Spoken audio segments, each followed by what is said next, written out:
Bom dia, Pedro Amaral. Bom dia, Isabel Branquinha. Seguimos nessa vibe de bom dia, né? Seguimos na vibe matinal de gravações. Menina, a gente vem abraçado com a Ana Maria Braga pra cá, né? Tô adorando isso aqui.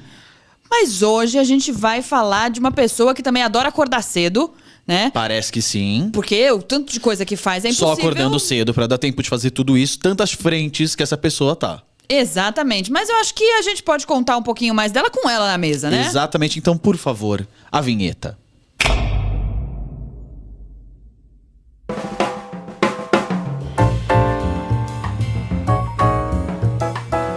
E voltamos agora com ele, que é ator, especializado em cinema, publicidade e televisão.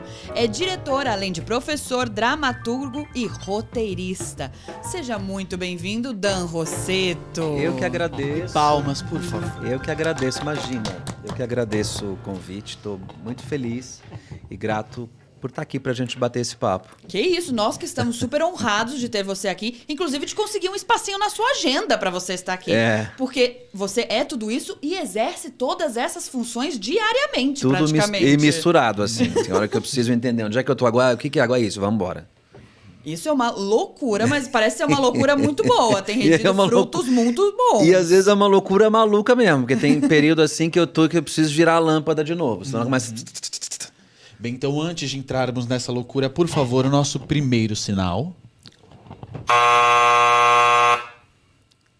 E vamos lá, Dan. Eu queria começar com você falando que temos, assim, inúmeros trabalhos no seu currículo, né? Agora mesmo você vai emendar 2 temporadas ali no Teatro Itália com 2 peças diferentes. Já sabemos que uma delas você roteirizou, você dirigiu e você vai estar atuando Primeira vez, nela. isso. Uma loucura. Você sabe que durante muito tempo eu fiquei negando essa ideia de atuar numa peça em que eu dirijo. Aí eu consegui fazer isso com Irma. Consegui, entendi ali como era essa função. Tinha colegas muito legais que me ajudavam também me olhavam enquanto eu estava dentro. E aí eu falei, e agora? Quando é que eu vou atuar em algo que eu escrevo? Porque eu sempre escrevi para muita gente. Sempre gostei muito de ver atores fazendo as minhas loucuras. E chegou uma hora que eu pensei, e quando eu vou escrever algo para mim? Será que isso vai acontecer um dia? Comecei a olhar em volta, vi os colegas fazendo isso, falei, vou me encorajar. E encontrei uma trupe que topou fazer esse projeto também um pouco mais longo. A gente está ensaiando desde o começo de março e desenvolvendo a dramaturgia. E aí foi quando eu falei, vou e seja lá o que Deus quiser. E tem sido bom.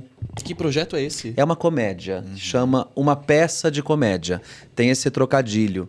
A gente se propôs a fazer os bastidores de uma peça de teatro muito complexa e uma comédia de gosto duvidoso. Então a peça que eles estão ensaiando é muito ruim, só o diretor não percebe, que é o papel que eu faço.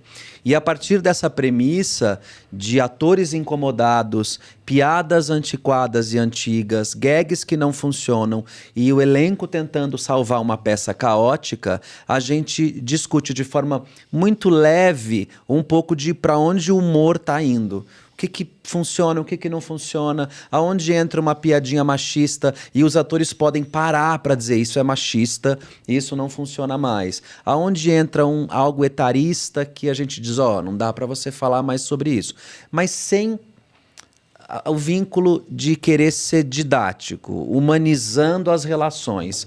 E aí entra a hipocrisia, o ego, enfim, que tem muito entre a classe, mas de forma divertida e respeitosa. Maravilha. E eu gosto muito do seu trabalho, Dan, nesse sentido, porque assim, a gente já viu bastante coisas que tem um dedinho seu, né? A gente assistiu Loucas, por exemplo, a gente assistiu a comédia... Feliz Dia das Mães. Exatamente, Feliz Dia das Mães.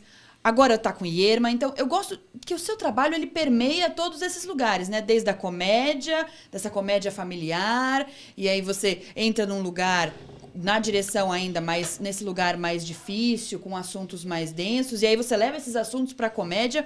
Queria saber como que você criou esse caminho por todos esses textos, por todos esses temas, por todas essas funções literárias, né, dentro desse mundo do teatro. A primeira coisa que eu penso, que é uma régua de medida quando alguém me convida para qualquer trabalho, eu sei fazer isso, eu sei dirigir essa história, eu sei contar isso, ou eu se eu tenho que botar minha cara ali, eu falaria sobre isso? De que forma eu falaria sobre isso? Então, nesse sentido, parece uma régua um pouco ampla, mas ela acaba criando estratégias de segurança também. Agora, eu também permeio tudo. Então eu vou para musical, que eu já dirigi solo, dramático, com música erudita, já fui para comédia. Agora isso que a gente está fazendo flerta com o besterol e tem um pouco do teatro americano dos anos 80 e 90. E eu sempre penso muito na história que eu tô contando, seja ela como roteirista, dramaturgo, diretor ou ator. Então, a base da minha escolha é um pouco esse caminho. Eu sempre... Será que eu sei contar essa história? E aí, quando eu digo, acho que sim, aí eu me aventuro. Muito bom. E onde começou esse seu caminho, Dan? Quando que você sentiu o mosquitinho da arte te picar e falar, é por aqui que eu vou? Na minha casa, no quarto onde eu praticamente nasci. Eu fui fazer teatro muito jovem, eu sou do interior do estado de São Paulo, estou aqui há 20 e tantos anos, então eu considero que eu moro mais aqui. O meu período aqui em São Paulo é maior do que o período antes de estar aqui. E eu fui estudar teatro por mera curiosidade, porque existia um desejo de, nesse lugar, nas humanas, no pensamento, no desenvolver artístico. E quando eu procurei uma escola de teatro para entender o que era isso, né? Podia ter procurado terapia, não que não tenha procurado em algum momento. Mas eu fui procurar teatro, que também é incrível para isso, para curar um pouco as nossas dorzinhas. E quando eu cheguei na escola em que eu ia estudar, era uma casa que eu tinha morado. E literalmente, eles destruíram a parede entre o meu quarto e o quarto dos meus pais e eu comecei a estudar teatro ali, num ambiente onde eu tinha crescido. Isso foi meio que um útero criativo. E ali eu senti que podia funcionar, mas morando no interior, com todas as dificuldades. Não, isso eu tô falando dos anos 90, não tinha rede social, então tudo demorava mais para chegar. Eu lembro que para a gente ver teatro lá, a gente esperava as produções irem para lá. Então você não tinha tanto acesso à cultura. Então começou ali eu senti que o bichinho me mordeu, eu falei, opa, tem algo estranho aqui, mas eu também nunca tive medo de correr todos os riscos. Que a possibilidade de trabalhar com arte no Brasil poderia me proporcionar, para o bem e para o mal. E nesse começo já tinha uma área mais de interesse? Normalmente quando entra nesse curso de teatro é mais o ator. Isso. E depois foi surgindo as outras. Mas nesse começo... Era atuar, porque eu sempre falo para os meus alunos também. Ninguém entra numa escola de teatro dizendo eu quero ser operador de luz, ou ser iluminador, ou vou ser figurinista. Eu acho que essas funções a gente vai descobrindo. Então a gente procura uma escola, um curso para atuar. E aí eu fui descobrindo, eu não sei se por necessidade ou por oportunidade, que outras funções podiam ser desenvolvidas. E aí eu comecei a dirigir teatro, e aí comecei a adaptar textos de teatro e comecei a escrever para teatro. Antes disso, eu me formei em comunicação social, lá ainda no interior, e trabalhei um período em agência. Então eu cuidava de todos os departamentos, até que eu fiquei no departamento criativo, mas que trabalhava mais com redação publicitária. Então eu acho que ali eu já comecei a entender aonde podiam precisar de mim. Porque eu sempre penso isso sem nenhum romantismo que a minha profissão me oferece. Onde é que precisam de mim? Eu sei fazer isso? A gente se acertou bem profissionalmente e energético. Então vamos. Isso é maravilhoso, né? Ter essa dimensão do todo também faz diferença na hora de entrar, de encabeçar esses projetos, né? Para que todos eles tenham essa sua cara, né, Dan? Porque a gente sabe que tem. Tudo que a gente vê e que a gente assiste, a gente fala... Isso é Dan Rossetto. Isso aqui tem uma pegada Dan Rossetto. Então, eu acho que esse seu caminho te permitiu também estar nesse lugar, né? Mas acredito que também tenham muitas referências nesse seu caminho. Você queria falar pra gente um pouquinho dessas suas referências? Tem muita referência. Se eu citar um ou dois nomes aqui de pessoas que eu trabalhei, talvez eu seja injusto em deixar outras de lado. Mas, sendo mais genérico, eu tenho uma referência forte no cinema. Porque com esse meu caminho, não chegava o teatro onde eu estava, mas o cinema chegava. Então eu fui muito frequentador de videolocadora. Eu era criança mesmo que frequentava a locadora e ficava horas olhando aquelas capas. E mais do que olhar aquelas capas, era imaginar o que tinha por trás daquela imagem que vendiam nas capas, que é um exercício maravilhoso. A gente fica hoje no catálogo do streaming, eu falo, quem viveu as locadoras, né? Puxa, que incrível era aquilo. E eu amava. Era incrível. E como a minha referência era muito cinematográfica, de alguma forma isso foi me levando para o teatro. Então hoje, o meu teatro, ele tem uma estrutura parecida com a estrutura narrativa do cinema, que foi esse híbrido que eu fui me educando. Então o cinema é muito forte na minha formação, porque foi onde eu podia beber com um pouco mais de referências mesmo, um pouco da literatura.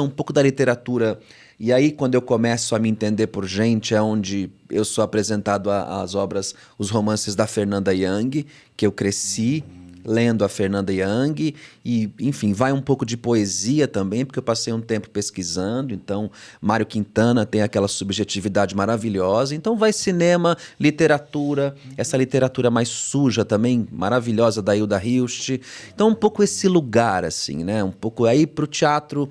Eu sou apresentado ao Guarnieri, as obras dele, e me apaixono pela forma com que ele coloca o povo no palco, ele praticamente faz a plateia observar a gente, né? Não é mais a classe, os ricos ali no palco, a sociedade, não, é o povo. Então por aí eu fui moldando um pouco a minha estrutura criativa. No cinema tem alguma referência? Eu gosto de tanta gente, sabe que eu sou cria de filme de terror, então é muito louco falar isso. Eu adoro filme de terror até hoje, eu tenho 2 filhos adolescentes e eles herdaram isso de alguma forma e eles me levam pro cinema hoje para ver filme de terror. A gente aqui na mesa tem o Pedro que foge. Você não gosta? De filme de terror. Não, e é uma loucura. E Isabel faz questão de me colocar em todas as cabines de imprensa que é filme de terror. E é uma delícia. Todas, 10h30 da manhã assistindo filme de terror. Quem não gosta é maravilhoso você ficar junto, segurar a mão e falar, relaxa, respira.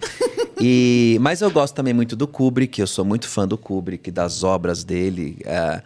E tem vários cineastas que eu tenho referência. E alguns diretores também de teatro.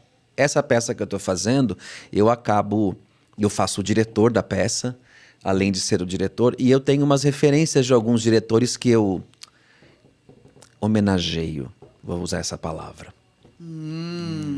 Vamos deixar para quem for assistir, né? Vamos deixar esse spoilerzinho. Ou você quer contar pra gente alguns deles? São alguns, porque o meu personagem tem muitas camadas, então eu acabei indo... quem ele poderia ser? Então tem um pouco do Pedro Almodóvar, falando de cinema, tem um pouco do Antunes, tem um pouco dessa figura mais dionisíaca do Zé Celso, os diretores que eu trabalhei, alguns colegas, então eu tento colocar um pouco deles, assim, para referenciar. Um pouco da Fátima Toledo, com quem eu vivi bom tempo no meu começo de formação, estudando método de interpretação para cinema, então tem muita gente. Muito legal. E Dan, no Feliz Dia das Mães, você contou que tem um dedinho de cinema ali, mas eu também senti um fundinho novelesco. Tem alguma coisa ali? Eu amo folhetim, eu adoro história, e tem muita minha família também ali. Ali é minha família, a estrutura familiar daquela família é a minha. A coisa dos três filhos, a coisa de colocar o nome dos 3 filhos com a mesma inicial, é a minha mãe, tanto que eu fiz questão de trazer minha mãe para a estreia. Então, a gente, principalmente quando a gente se escreve, a gente se autorreferencia muito. Primeiro eu vou buscar em mim, com muita coragem e respeito, mas eu vou buscar em mim o que está à minha volta e aí eu parto para a pesquisa na sequência. Não, e é muito bom. Eu nunca vi Nicole Cordery daquele jeito. Aquilo foi sensacional. E eu tenho tanta... Olha, eu costumo fazer isso com alguns atores. Eles compram umas brigas, assim, boas, assim. Eu coloco alguns amigos meus numas roubadas, às vezes. Mas eu falo, confia. E é maravilhoso você ver a Nicole numa situação daquela. Eu acho maravilhoso. É perfeito. Aquela peruca dela, a gente teve nos bastidores. A gente viu como era colocar essa peruca. Ela tinha ali a ajuda da Yara para colocar a peruca. Então, acaba também criando esse mundo dentro do camarim que é muito gostoso de viver também, né? E eu tô colocando os meus amigos agora em outra roubada na peça de comédia, porque no meio da peça o diretor decide que eles têm que trocar de personagem, porque vai funcionar mais. E eles trocam tudo, roupa, peruca, tudo. Então eu vivo colocando meus amigos em roubada o tempo inteiro. E por falar em amigos, acho que é interessante a gente falar disso também, dessa sua escolha de trazer os amigos, como funciona, né? Porque a gente sabe que ter amigos no nosso meio é tudo, né? Porque a gente sabe que não é sempre que a gente vai ter uma lei de incentivo, não é sempre que a gente vai ter um prêmio. Então, ter amigos que topam as nossas ideias é sempre muito importante. Como você lida com isso, assim, na escolha do seu elenco, dos seus amigos, de estar perto, na produção, na assessoria, enfim? Eu não faço isso sozinho. Graças a Deus. Além de dar muito trabalho, seria muito chato e muito egocêntrico a gente cuidar de tudo sozinho. Fica o nosso olhar, a nossa marca e a gente não tem a opinião e, consequentemente, o filtro para melhorar. Então, o Fábio Câmara, que é produtor, assessor de imprensa, meu amigo, a gente meio que começou junto essa loucurinha. A gente fazia teatro, cada um na sua, e aí a gente se encontrou ali no começo de 2010 e rolou uma química boa de trabalho, e a gente se entende muito. Então, quando a gente vai formatar um projeto, a gente senta e conversa sobre todas as etapas dele. Desde a escolha do elenco, por que fazer uma peça, por que não fazer, como a gente cuida do detalhe do figurino. Então, quando a gente traz os amigos para o trabalho, geralmente vem com a referência. A gente também trabalha com muita gente que a gente nunca trabalhou. E aí a gente vai entendendo nessa seara aquilo que pra gente funciona como uma família. Porque fazer, sobretudo teatro no Brasil, é muito difícil, mesmo. E não é demagogia, não. E não é uma reclamação, porque senão eu não estaria fazendo. Mas é difícil. A gente sofre com a falta de público. Ainda mais o teatro que a gente costuma fazer, que é um teatro que foge um pouco desse mainstream, né? E a gente tenta colocar a estrelinha do entretenimento. Se você não tem as pessoas que topam as suas loucuras e que compram as tuas confusões também, não funciona. Maravilhoso. Inclusive, Fábio está aqui por trás das câmeras, está aqui conosco, um grande parceiro do Foyer também, sempre trazendo pautas perfeitas pra gente. Muito obrigada, inclusive, Fábio. E falando em pautas, a gente recebeu recentemente uma de que agora temos um roteiro que vai para um streaming. Isso. Quer contar um pouquinho pra gente sobre isso? Com o maior prazer. Agora, dia 18 de agosto, a gente finalmente, eu digo finalmente porque foi um hiato longo aí entre a sala de roteiro e a estreia da série As Aventuras de José e Durval, que é a biografia do Chitãozinho e Chororó. E a gente tá muito feliz, assim. Eu digo a gente porque a equipe é imensa. E eu tive muita sorte de cair nessa sala de roteiro. E foi pelo teatro que eu fui parar nessa sala de roteiro. Eu estava fazendo uma peça no Teatro Itália, em 2019. Nunca fomos tão felizes. Uma tragicomédia, um texto meu também. E o diretor e criador da série, Hugo Prata, foi assistir e gostou do trabalho, me chamou para conversar e a gente começou a desenvolver ideias. Quando ele fechou com a O2, que foi quem produziu para a Globoplay o projeto da série, ele me ligou, falou, tô te colocando numa sala de roteiro. Eu falei, claro. E agora estreia. Uhum. E aí, só para quem não sabe, como funciona uma sala de roteiro? O que é isso? A gente fez durante a pandemia, Pedro. Então, geralmente as salas de roteiro funcionavam de forma presencial. E aí a gente fez online, o que foi maravilhoso também. A gente se reúne, no caso, estávamos o Hugo, eu e mais 2 roteiristas, e a gente trabalha durante 7, 8 meses na criação dos episódios, que começa lá com a criação e conceito da série, a criação da Bíblia, as sinopses dos 8 episódios, o arco da temporada, os principais personagens, e a gente tem prazos muito estabelecidos para a gente poder fazer essas entregas. E durante esse período, a gente cumpre todas essas etapas do roteiro da Bíblia, as sinopses, as escaletas e, por fim, os episódios, versão 1, 2 e 3, até a gente fazer a entrega final. E aí a gente se distancia. Todo mundo dando ideia, todo mundo criando junto, jogando muita coisa fora, graças a Deus. Mas basicamente funciona com nesse mecanismo. E parece ser muito legal porque a gente sai desse processo meio solitário, que não é 100% solitário no teatro, mas que é meio solitário, né? A gente com nós mesmos, criando ali dentro do nosso mundo, a partir das nossas referências, para uma sala com mais pessoas, com mais gente que vai dar um pitaco, que vai trocar uma ideia aqui. Como isso funcionou para você, Dan? Como foi essa experiência?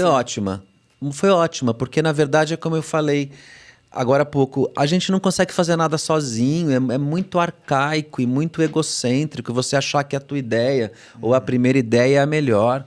Eu acho que quanto mais você discute dentro de um ambiente saudável e potente, porque eu tinha ali colegas meus na sala que... A Duda de Almeida, que é roteirista, ela vem do Sintonia, com todo o trabalho do Conde.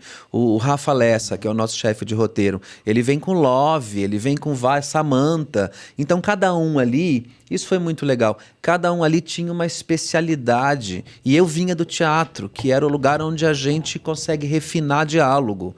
Então, quando a gente se juntou... A gente entendeu qual era a potência de cada um e como isso podia funcionar no todo. E foi incrível. Se você me pedir, conte algo, eu não tenho como contar algo que... E sem a menor demagogia, porque quem me conhece sabe que eu falo. Mas não tem. Foi um encaixe muito perfeito essa sala de roteiro. Tanto é que quando vocês assistirem a série, eu quero que vocês me contem. Com certeza. E sai um dia depois de você assistir esse episódio. Então, assista esse episódio, já coloque seu sininho pra ativar, porque amanhã vai estar no ar a série. Super elenco, gente. Andréa Horta, Marco Rica, os irmãos Simas fazendo Chitãozinho e Chororó, Marjorie Gherardi, Larissa Ferrara, Thiago Briante. Aí tem participação de Augusto Madeira. Enfim, a série só vem com talentos, assim, da TV e do teatro. Já assistiu? Eu vi algumas coisas. Eu não quis ver. Eu quis ser espectador. Eu fui numa gravação. Eles filmaram no interior, na época da pandemia.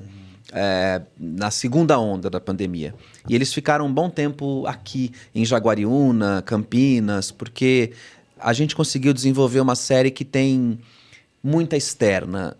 Porque você pega a história de uma dupla que viveu no interior, na roça, logo depois que eles fazem sucesso, eles vêm para a cidade grande. E a gente achou que a cidade grande, a selva de pedra, talvez não fosse crescer aos olhos do público tanto quanto o interior. Então a gente tentou manter o máximo possível o bucolismo na série. Boa parte da série eles ficaram imersos aqui no interior. E era difícil o acesso por conta da segunda onda da Covid. Mas quando veio para cá, eu consegui acompanhar algumas gravações. E eu fui... a primeira gravação que eu fui foi na gravação do show do Evidências. Que tem, evidentemente, que vai ter... Que é o hino do Brasil, vai ter evidências na série. E tá muito incrível. E tá muito, muito bonito, muito, muito legal, assim. Então, acho que vai funcionar bem, é pra família toda. É difícil você falar da história de quem tá vivo, né? Porque os caras estão aí. É uma biografia. Como é que eu vou escrever sobre a tua vida? Aí chegou uma hora que eu disse, não vou pensar nisso. Vou criar história. Muito bom. E por falar em história, sabemos que tem história sendo criada aí também. A partir do Prêmio Prio, do Fábio Porchat, tem mais coisa vindo aí. Você pode contar um pouquinho pra gente também, Dan? Pois é. Elas São de Matar. E aí é uma comédia que eu tive um insight e é isso que eu acho bonito. Como as coisas vão desenrolando e eu acho que a coragem faz com que a gente dê os passos mesmo. Assim. Não adianta ficar esperando, eu tive uma ideia, como eu vou realizar isso? Dê o primeiro passo. Então, o primeiro passo para o teatro ou para algo de audiovisual é escreva a história. Depois a gente vai para o passo seguinte. E essa investigação na comédia começou antes até do Feliz Dia das Mães. Porque me incomodava um pouco a comédia ser vista como um gênero maldito, um gênero visto por vezes de quinta categoria. A gente tem muito preconceito no Brasil para catalogar a comédia. E a comédia é um gênero extremamente popular. Esses dias eu vi a Bibi Ferreira num Roda Viva perguntaram para ela, por que você... Nos seus últimos trabalhos, você tem feito trabalhos mais comerciais. E aí ela taxou comédia. Ela quis puxar. Eles falaram, ela falou, porque o público ama comédia. E o público tem sempre razão. E eu acho que essa fome de entender esse outro lado foi me levando para esses caminhos. E quando eu termina um projeto, o Feliz Dia das Mães estava encaminhado, já tinha o patrocínio na época para a gente poder realizar. Eu fui criando outras histórias e me veio a ideia dessas 4 mulheres que se reúnem às sextas-feiras para jogar bingo com presentes que elas não gostam mais. Então elas levam tudo aquilo que elas não gostam. Mas o bingo é pretexto para elas falarem da vida. E nesse dia específico, elas descobrem que a dona da casa, que é a que sempre recepciona todas elas, matou o amante e enrolou o corpo dele no tapete e escondeu no lavabo. E ela vai pedindo ajuda para se livrar do corpo. E a partir daí você tem confusões divertidíssimas. Você descobre que ele não morreu, você descobre que as 4 conhecem ele por algum motivo. E são 4 mulheres da melhor idade, falando tudo que elas podem. Escrevi esse texto em 15 dias, o que para mim é recorde. Porque geralmente para teatro eu levo pelo menos 6, 7 meses. Tem peças que eu levei 8 anos para escrever. O meu processo com teatro ele é mais lento, mas eu tô sempre com projetos abertos. E esse surgiu assim em 15 dias. Fiz uma leitura, como eu sempre faço, marquei com o Fábio, ele recebeu algumas atrizes na casa dele, a gente fez a leitura, o texto funciona. E a gente organicamente foi entendendo o que fazer com ele. Quando apareceu esse prêmio do Porchat, a gente não pensou 2 vezes. Vamos escrever? Vamos escrever. E aí mês passado, a gente descobriu que a gente foi contemplado e agora a gente começou a pré-produção para ele estrear no começo de 2024. E eu quero vocês lá. Com certeza. E a gente quer voltar aqui para falar dele. Sim, Mas ou eu trazer quero as essa mesa atrizes, lotada de ótimo. atrizes. Vocês vão adorar. Mas é isso que eu ia te perguntar. O projeto já existia, então? Esse prêmio veio na hora. Isso. É como eu disse, como eu levo tempo, agora, por exemplo, eu estou escrevendo super em primeira mão que eu estou contando aqui para vocês. Já tem 1 ano e meio que a gente está desenvolvendo um projeto de teatro que eu pensei no Saulo Vasconcelos como ator. E a gente fez uma leitura com ele de um projeto super bonito e eu estou desenvolvendo. Para quando eu não sei. Pois é, porque funciona assim. E aí, tem alguns textos que estão abertos. Tem um projeto com a Nicole, que é voltar para um dramão. Um texto super bonito que a gente tem se reunido. Então os projetos estão sempre andando. Eu não fico muito esperando um edital ou um patrocínio. Se eu tenho uma brecha, eu começo a trabalhar, porque o que acontece? Nessa hora eu estou refinando a dramaturgia, que é muito importante. Muito importante. Quando eu tenho um texto desse que foi escrito em 2021... eu pego ele hoje com distanciamento de quem escreveu. E o meu olhar fica mais clínico para eu poder, inclusive, olhar o que não funciona ou que tem que ser adaptado. Então eu tenho essa frente de dramaturgia que está sempre andando à frente dos projetos em si. E quando a gente enxerga uma oportunidade, tanto eu quanto o Fábio, a gente senta para analisar. E aí a gente achou que era um momento perfeito de escrever essa peça no prêmio do Porchat. E com certeza foi, porque até ele encontrou... Até ele concordou com isso. Exatamente, encontrou esse diferencial, esse O mote. texto é muito legal. Eu imagino. É comédia. Eu vi, inclusive, uma foto no seu perfil do Instagram, que é o texto do lado de uma faca com... Eu achei aquilo genial. Já me deu vontade ali. Então, estarei na primeira fileira. Acho que vocês vão curtir. É um pouco... lembra um pouco... Como eu tenho a referência cinematográfica, tem um filme que eu amo, da Kathleen Turner, dos anos 90, chamado Mamãe é de Morte, que é um caso real nos Estados Unidos de uma mãe que era super mãe, e é um caso real que foi a julgamento.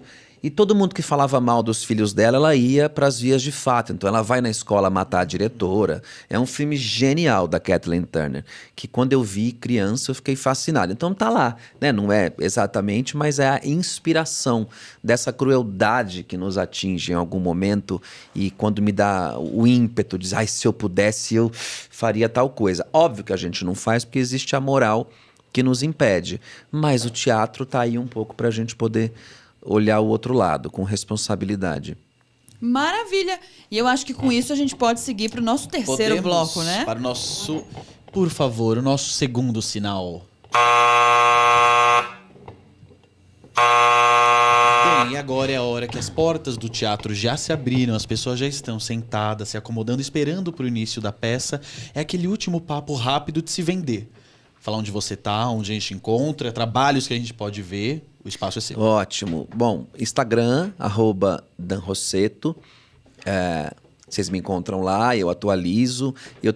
A gente vai entrar em cartaz agora com essa temporada curta da uma peça de comédia, sempre às quintas-feiras no Teatro Itália, e sempre pelo Insta vocês vão acompanhar um pouco do que eu tô fazendo.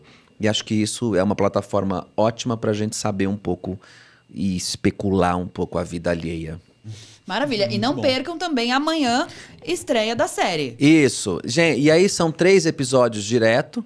Eles lançam os 3 primeiros, que é a fase da infância, que tá lindo, e aí um por semana depois pra gerar aquela curiosidade e fazer a gente esperar. E depois, a partir daí, é um por semana. E são 8, é 8, isso? 8 episódios.